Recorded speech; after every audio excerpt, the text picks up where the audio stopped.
Dave Lombardo, Slayer of the Skins and the Godfather of double bass. How are you? Yeah, good, man. Thanks. Amazing introduction. That's awesome. I try my best. Who's that guy? So you've been consistently traveling across the world doing these drum clinics. How has that experience been so far? It's not my favorite thing to do, but I enjoy it because I get to obviously, meet the fans and perform drum solos, which I don't normally do, like in a concert scenario with a band, I get to share knowledge with the fans, and it's just been a lot of fun. It's like you're giving back, to your fans, and it's quite gratifying. So the repercussions of Dave Lombardo, I know Aussie fans are beyond excited to be gearing up to spend an evening with a legend like you. How have you planned out anything special for those guys so far? I have some ideas floating around, but I haven't put anything down yet. So, I definitely want to, give them a fun experience and some knowledge to take with them, in their career and in their lives. Nice. So yeah, that was going to be my next question too, is how exactly do you plan out these clinics? We noticed that you played a few Metallica tracks last year, and your fans were really stoked to see that and the patterns that you introduced. So what goes on behind the scenes when we talk about an evening with Dave Lombardo? There's a lot of visualization. I sit and think, and I really don't write anything down. But let's say if I need to create some kind of backing track, I'll do that myself, obviously. Mm-hmm. But it usually starts with just some ideas, and then I visualize myself performing that, and then I'm convinced if it gives me the goosebumps, as you get the chills, if I'm convinced, then I do it. And if there's something that tells me, nah, it's kind of cheesy, no, don't use that. It's just kind of feel it out. Yeah, you have to really feel it out. So I bounce a lot of ideas around in my mind. So awesome. Yeah. So drums are not just about speed only. It's about the grooves, the varying tempos, the runs across the toms, the insanely intricate patterns and awe-inspiring phrases. And you are pretty much the man when it comes to these drum patterns. But drummers today, they just want to go as fast as possible. They forget the rules and regulations of being a drummer. So being a diverse drummer like yourself, what do you think is lacking in modern metal drummers these days? Feel is the most important, I think, element in drumming. It's good to be metronomically correct, when you're playing, like you're just on point like a drum machine.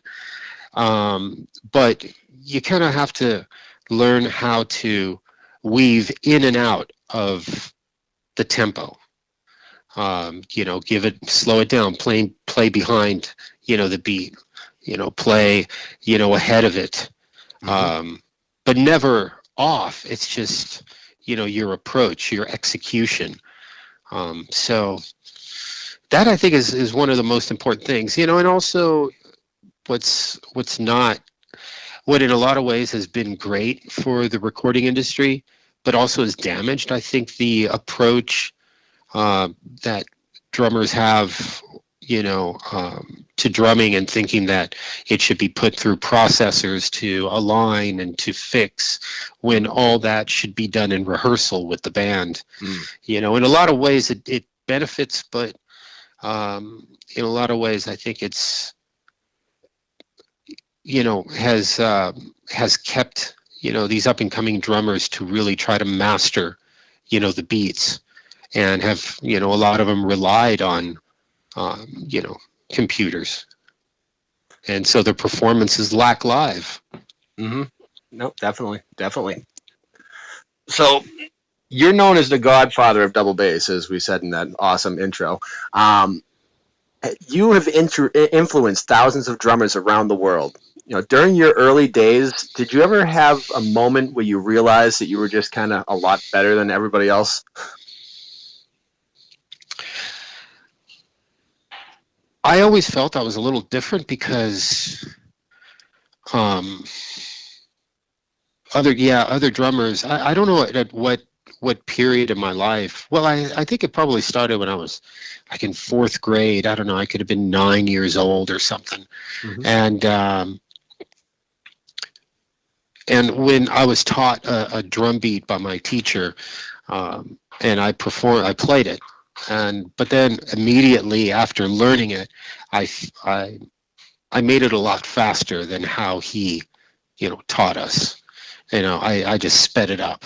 Mm. I don't know how many times. It's just, and he was kind of impressed. But then it went from there, then to when I first got my drum set and I was hanging out with other drummers, that I noticed my drum rolls were different. And it was because I was left-handed and self-taught. So I developed my own way of playing drums, and which were unorthodox, Mm-hmm. Now, so what else do you have on the horizon musically? Is there anything new going on with your band Film? Well, yeah, we have a European tour coming up. It's about 19 shows in 19 days. It's one of those,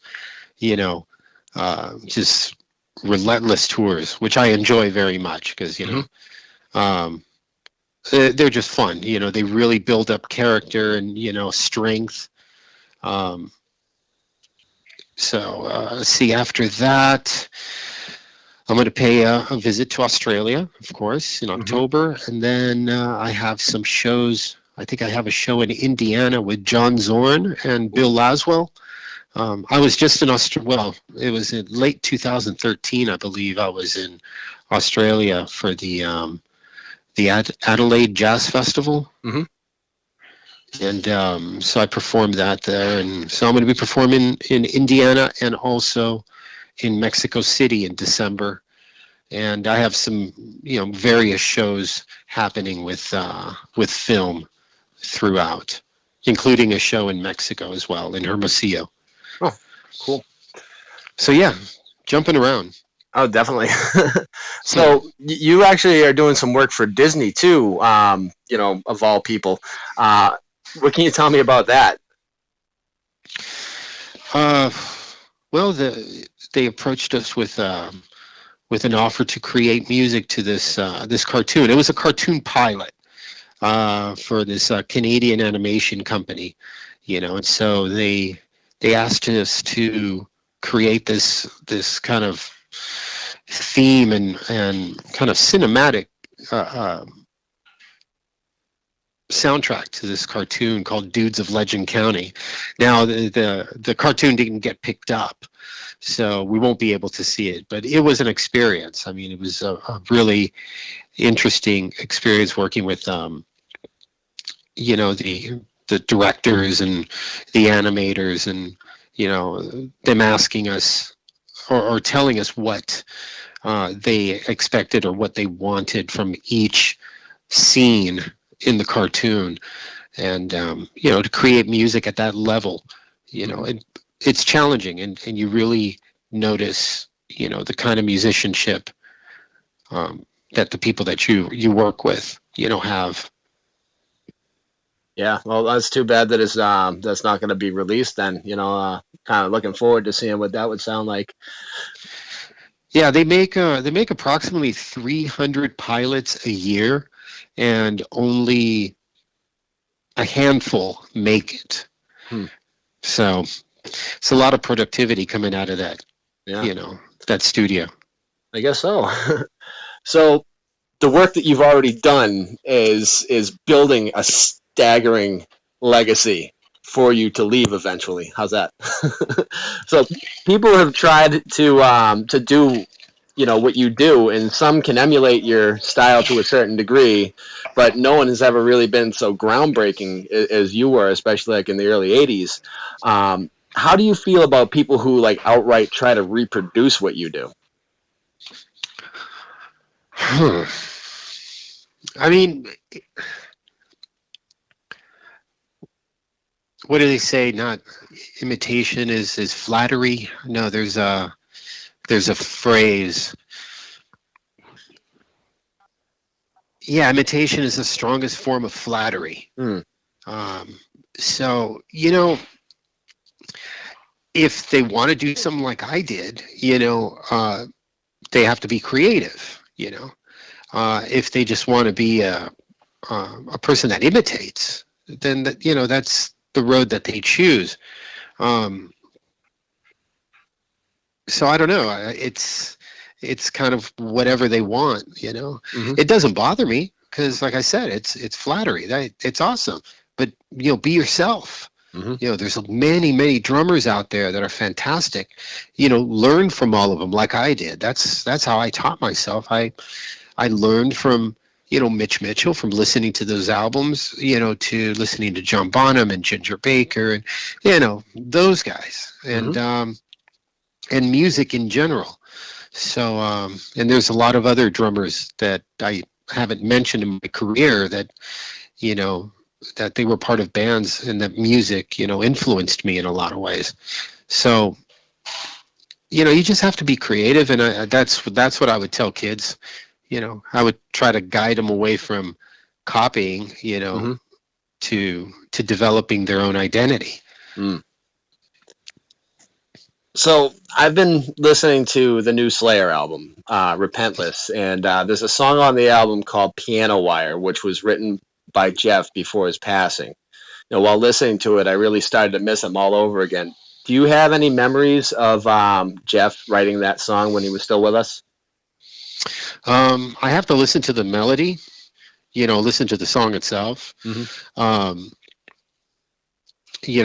But yeah, he definitely goes through my mind all the time. Yeah, it's, your fellow musicians. Another singer that I worked with in Grip Incorporated, Gus Chambers, he's gone through my mind lately because I've been listening to some of the music and, admiring, the voice that he had. And, with Jeff, it's the same thing. He goes through my mind, whether it's the sound of his laugh to, his jokes, to his music. So, yeah, it happens. Yeah. To round it out, what advice would you pass along if you could just give one piece of advice to a young, aspiring drummer just starting out?